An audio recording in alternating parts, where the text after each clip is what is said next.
오늘은 뭐 식단, 육아, 그리고 어떻게 이야기하든지 결론은 비트코인으로 가게 되는 뭐 그런 얘기가 되겠지요.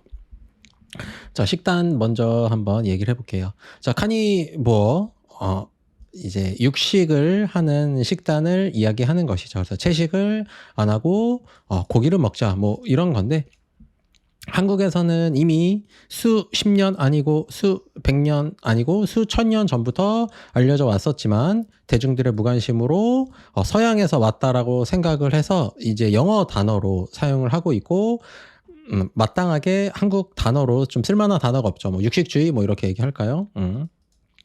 자, 유명한 책이 있어요. 제목을 너무 잘 지신 것 같아요. 그래서 탄단지가 아니고 탄 빼고 단지 소고기를 먹으면 되겠다. 그래서 본인이 소고기 먹고 뭐 건강해졌다라는 얘기인 건데, 이거 다른 체질의 분들이 따라하면 몸 작살 나니까 함부로 따라하면 안 되겠다라고 할 수가 있겠고, 이건 태음인만 해당하는 얘기예요. 태음인 한 인구의 한 40% 정도가 되죠. 그래서 10명 중에 4명에게는 해당하지만 나머지 6명은 따라하면 안 된다라고 할 수가 있겠고, 저는 육식을 하라고 얘기하는 것이 아니고, 요 항상 두 가지를 이야기하죠. 최대 1일 이식을 해라.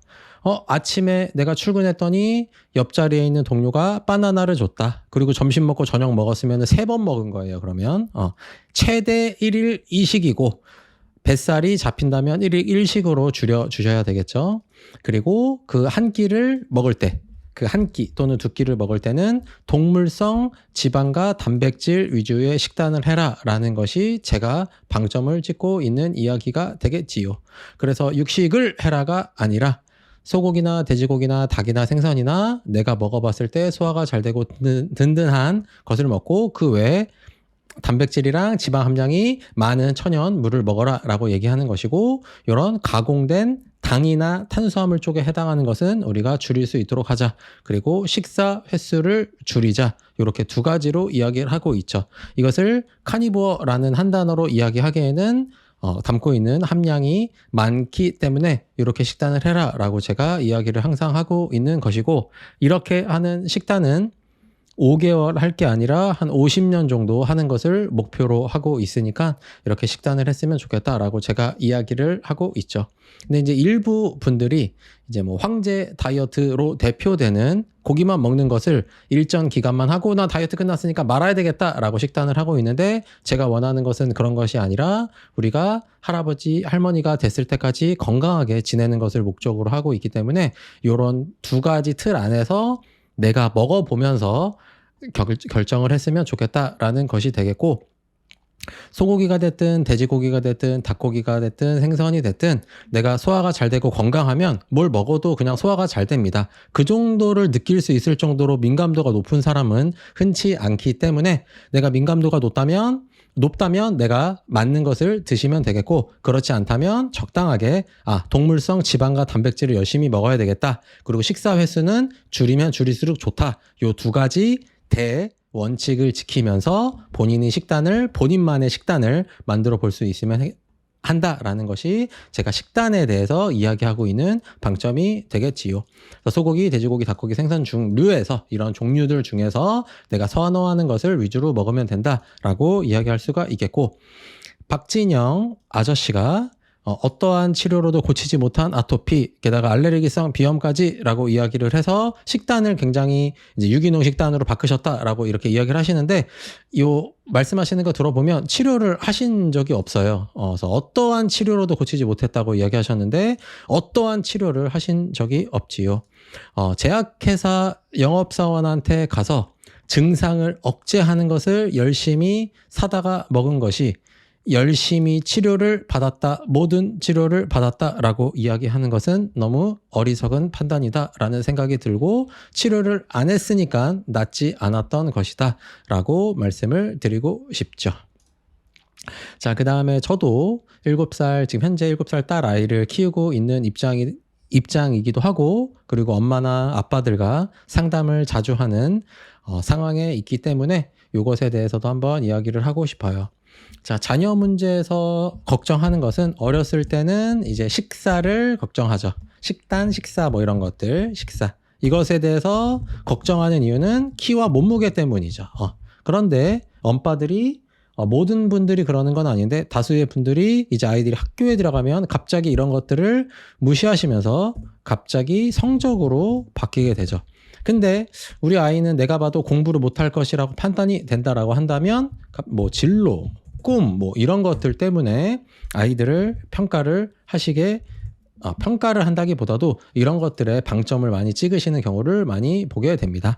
그래서 이런 것들에 대해서 내가 도움을 주고 싶다. 내가 어른으로서 우리 아이들에게 조언을 해주고 싶다. 이런 마음은 이해가 되지만 이것이 문제가 된다라는 경우가 발생했을 때는 뭔가 우리가 부모로서 자녀를 바라보는 그 타겟을 조금 수정했으면 좋겠다라는 것이 제가 드리고 싶은 말씀입니다.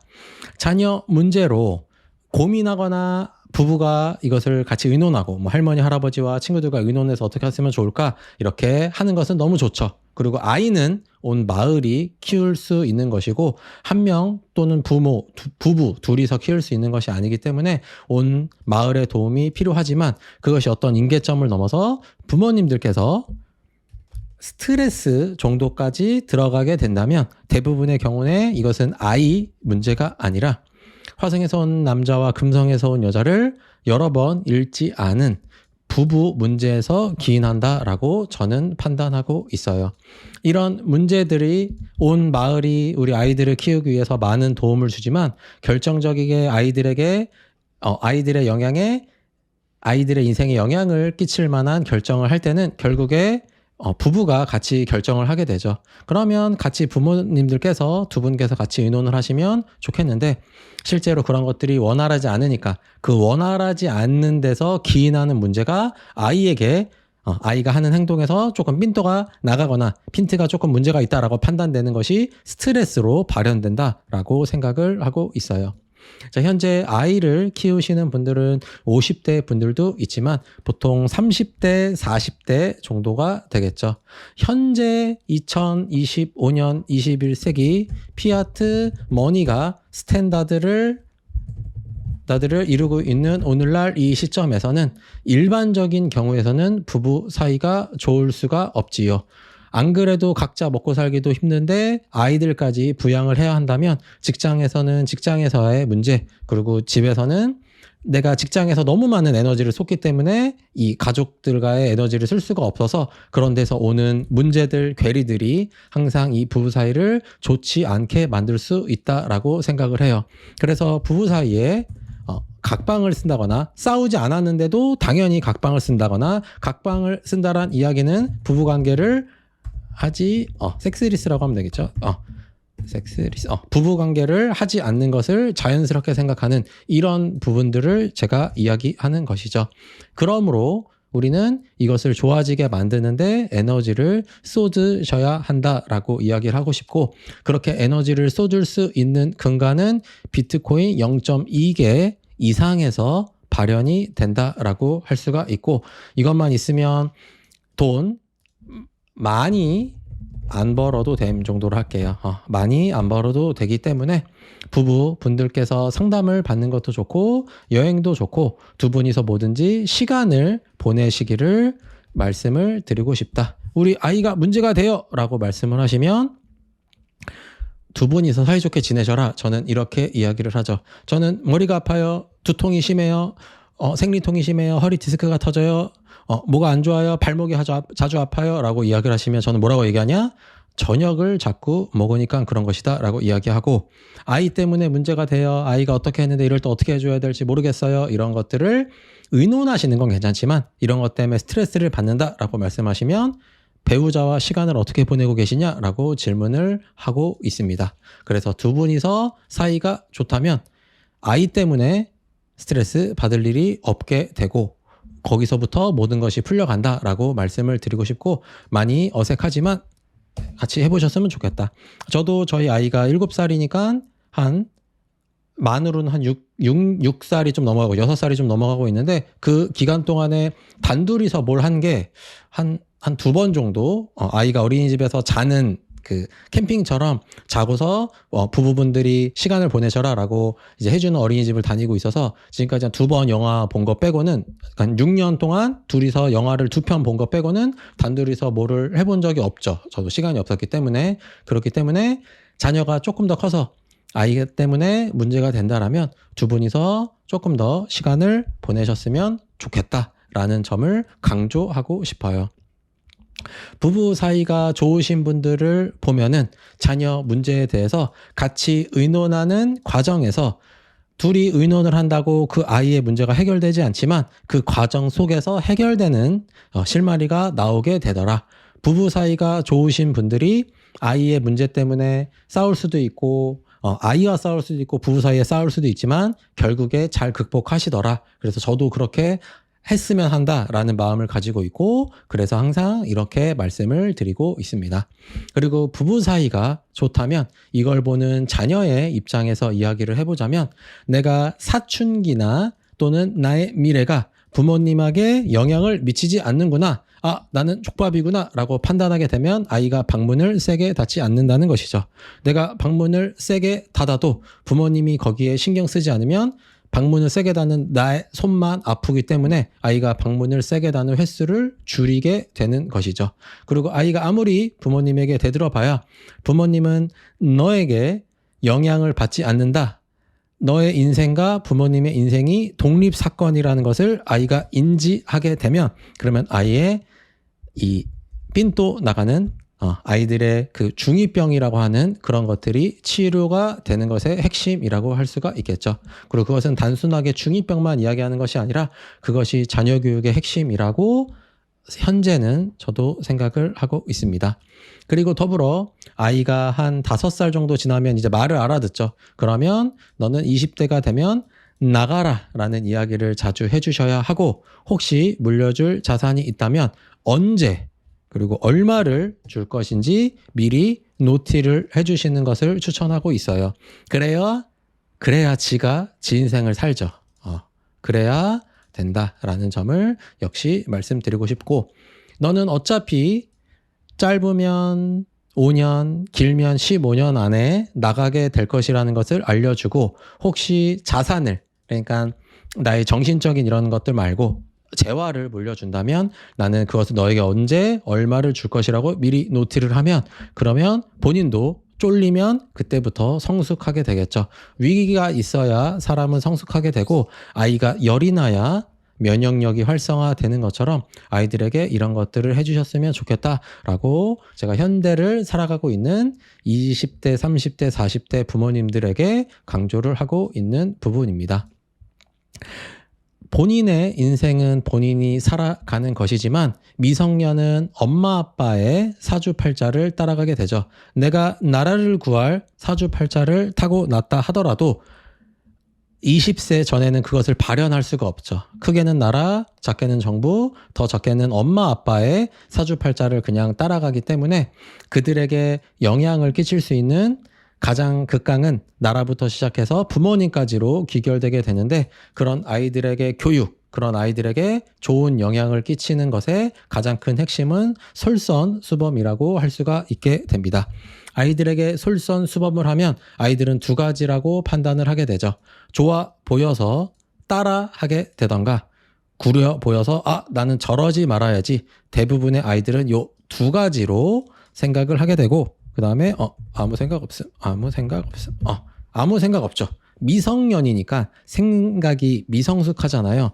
그래서 아무 생각 없거나 나는 저렇게는 하지 말아야지 저렇게는 살지 말아야지 라고 판단하거나 나도 저랬으면 좋겠다 이렇게 아이들은 세 가지로 판단하기 때문에 부모님이 할 수 있는 것은 솔선수범의 방점이 되어 있고 올바른 인생을 사는 것을 보여주는 것이 최선이다 라고 말씀을 드리고 싶고 올바르게 산다라는 것은 인생은 각자의 방식이 있고 각자의 환경이 있기 때문에 어떤 것이다.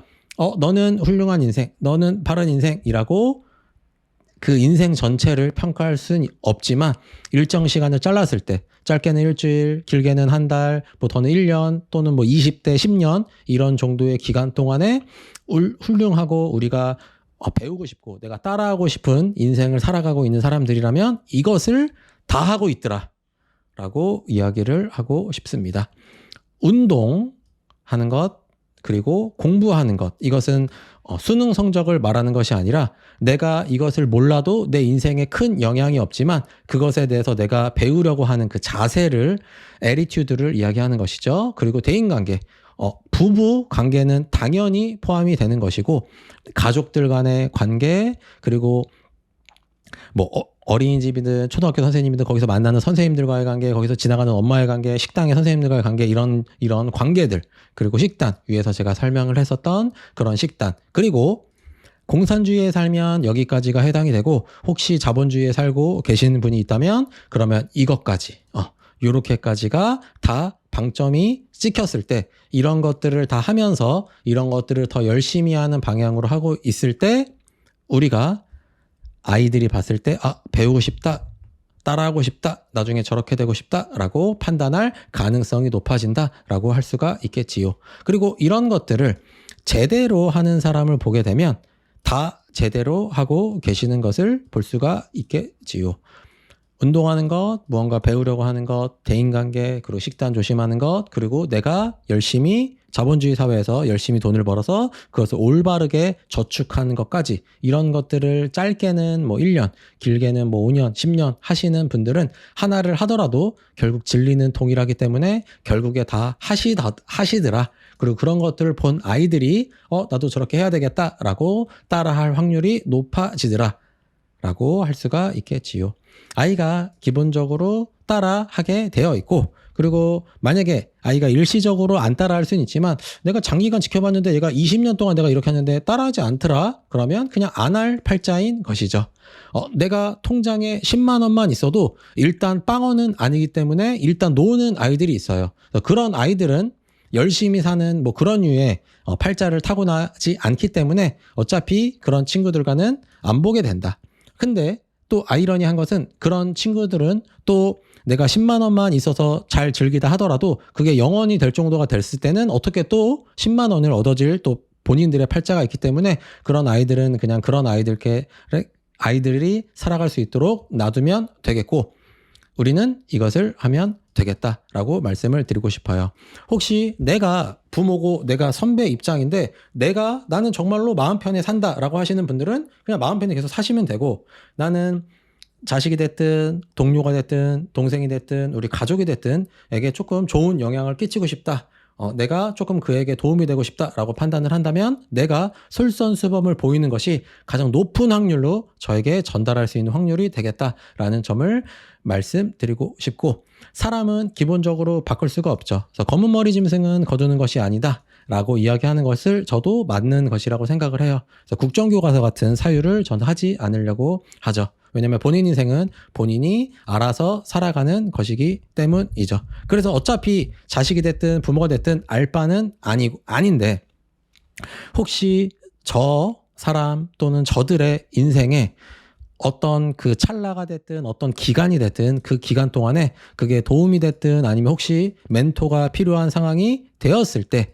그게 혹시 내가 되고 그 내가 되는 그것이 나에게 작은 기쁨이 된다면 도울 수도 있는 것이고, 그가 도움이나 멘토를 필요로 하지 않는 것이라고 내가 판단이 되고, 그리고 내가 저 친구를 도와주는 것이 나에게 기쁨이 되지 않고 스트레스가 된다면 그러면 할 필요가 없는 것이다. 그래서 확률적으로 그럴 필요가 없는 것이고, 그렇다면 나와 나의 부부 그리고 나의 말을 들어주는 나의 마음과 맞는 사람들에게 에너지를 쓰는 것을 권해드리고 싶다라고 말씀드리고 싶어요. 그리고 마침 이 주제로 이야기를 하게 됐으니까 제가 또 한의대를 나오다 보니까, 그리고 저는 이제 한의대나 그런 아이들과 어울리지 않을 출신이었죠. 학교도 그냥 지방에 있는 조그만 초중 고등, 아무도 이름 얘기해도 아무도 모르는 동네에 있는 초중고들을 나왔었고, 그러다가 제가 공부를 해서 이렇게 올라왔기 때문에 이렇게 제가 중앙대를 다녔을 때와 한의대를 다녔을 때를 비교해 보자면 확실히 학벌이 좋은 아이들을 보면은 부모님들이 부자인 경우들이 실제로 많아요. 그래서 그런 것들을 보게 되면 또 아이들에게 그런 집안에서는 재화를 물려주려고 하는 경우를 많이 보게 됩니다. 그래서 그런 것들이 부럽냐라고 판단한다면 부럽거든요. 근데 부러운데 그 부러운 것과 조금 그것을 동떨어져서 본다면 재화를 내가 자식에게 재화를 물려주겠다는 것은 자녀가 그 정도 수준의 재화를 얻을 수 있는 성취감을 박탈하겠다는 강한 의지의 표현이라고 판단하고 있습니다. 제가 영상에서나 아니면 뭐 진료할 때나 친구들을 만날 때나 항상 자신감 있게 이야기하려고 노력하고, 그리고 자신감 있게 이야기를 하기 위해선 내가 자신감이 실제로 있어야 되기 때문에 비트코인이 됐든 운동이 됐든 식단이 됐든 아니면 삶의 태도가 됐든 부부관계가 됐든 아이를 대하는 거 됐든 주의하려고 하는 이런 저의 애티튜드가 어디서 나왔을까? 그것은 저의 팔자에서 나온 것이라고 현재 판단하고 있지만, 그 팔자 안에 들어있는 제가 부모님에게 많이 받았다면 이런 바이브가 나올 수가 없겠죠. 제가 부모님에게 너무 많은 것을 받아서, 부모님에게 압도적인 재화를 받아서 내가 평생에 일말의 성취감을 경험해 보지 못한 많은 부자 아이들을 보면은 마음이 좀 아프다는 생각이 듭니다. 저는 이미 성취감을 많이 경험을 해서 더 이상의 더 높은 성취감이 있지 않더라도 저는 저 재화를 제가 잘 사용할 수 있을 만한 그릇이 된다라고 저는 스스로 판단하고 있는데, 많은 아이들, 저보다 선배들도 있고요. 그런 아이들이 부모님에게 받을 것이 내가 지금부터 아무리 애써도 올릴 수 있는 것보다 너무 많아서, 그래서 아이들이 작은 성취감, 내가 아르바이트를 해봤던 성취감, 내가 작은 어떤 활동을 해서 뭐 칭찬을 받았던 경험이라든지 내가 스스로 뿌듯했던 경험, 그딴 경험 자체가 존재하지 않는 친구들이 생각보다 많은 것들을 보기 때문에 조금 더 아이들을 조금 놔두는 것도 괜찮지 않을까라는 생각이 들기도 합니다. 제가 스스로 부자라고 이야기하는 것에 작지 않은 부분이 제가 아이에게 뭘 주고 싶은 생각이 거의 없기 때문에, 재화적으로 거의 없기 때문에 아마 제가 쫄리지 않는 것 같아요. 나는 나의 많은 재화를 자녀에게 줄 생각을 하면서 이제 과도하게 이제 애쓰는 분들을 보게 되면 부모님도 문제고, 그걸 그렇게 받아서 성취감도 없이, 그래서 자신감 없는 아이들을 보는 것도 거시기 하고, 그래서 이 부분에 대해서도 부부 사이에, 보통 대부분 부부실 테니까 부부 사이에 같이 의논을 하셔서 잘 판단을 하셨으면 좋겠다라고 말씀을 드리고 싶고, 그 판단을 잘 부부가 또는 혼자라면 혼자서 잘 판단을 하셨다면 그것을 아이에게 미리 노티를 해서 그 아이가 그것에 대해서 어떻게 운영을 할지를 스스로 고민을 해보고, 그 고민을 해보는 그 과정에서 실제로 경험하고 부딪히고 할 수 있도록 해주시는 것이 좋지 않을까라는 것이 제가 지금 아이를 키우면서 하려고 하는 방향이고, 혹시 저에게 조언을 얻으시는 분이 있다면 이런 방향으로 하셨으면 좋겠다라고 말씀을 드리고 있습니다. 이번 주제는 뭐 특별한 주제가 없었고, 뭐 간단한 식단 이야기와 제가 부모님들과 이야기를 하는 경우에서 이야기하는 그런 것들에 대해서 두서없이 한번 영상으로 남겨보았습니다. 감사합니다.